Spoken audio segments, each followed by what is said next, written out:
é que entre 1500, abril, e 1502, meados de 1502, há um cartógrafo italiano que desenha um mapa do mundo com tanta...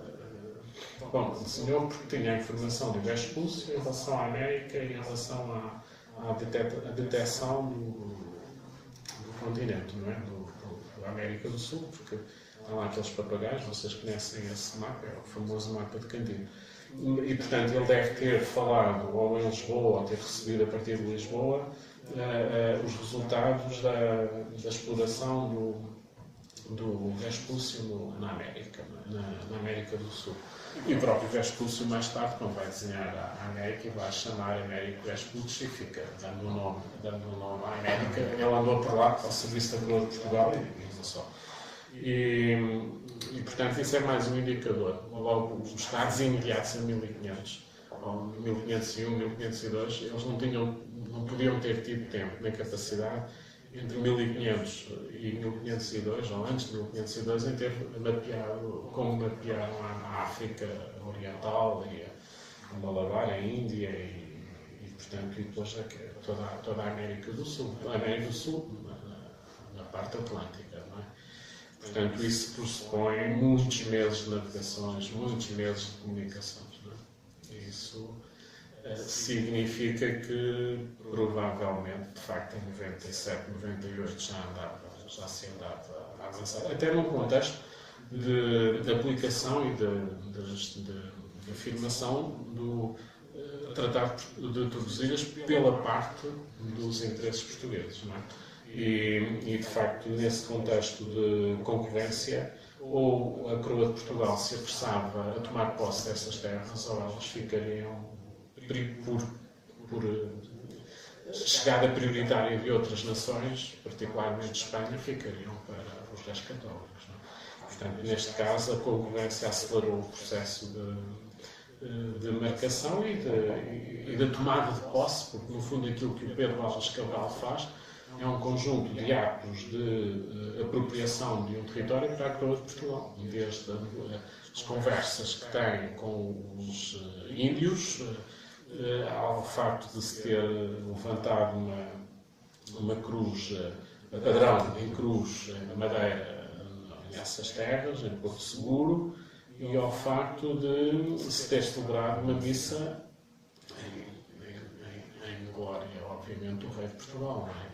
Em agradecimento a Deus pelo feito conseguido. Não é? E essa consciência, todavia, é também depois construída a posterior, porque eles não tiveram a noção de que estavam a descobrir o Brasil. O Brasil vem depois. A terra é cá, é a terra da Santa Cruz, é a terra da ilha da Santa Cruz. A primeira percepção seria então a descoberta de uma ilha e não de um território continental. Sim, mas foi uma percepção imediatamente com a expedição, com as navegações dos outros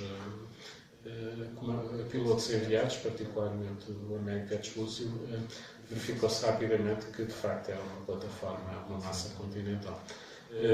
Todavia, o grande objetivo da Coroa de Portugal era o comércio, era o lucro. Isso estava na África Negra e estava no Índico, naquele momento. É evidente que se começou a explorar, na altura, algum pau-brasil, trouxeram-se alguns índios para a Europa, para Lisboa.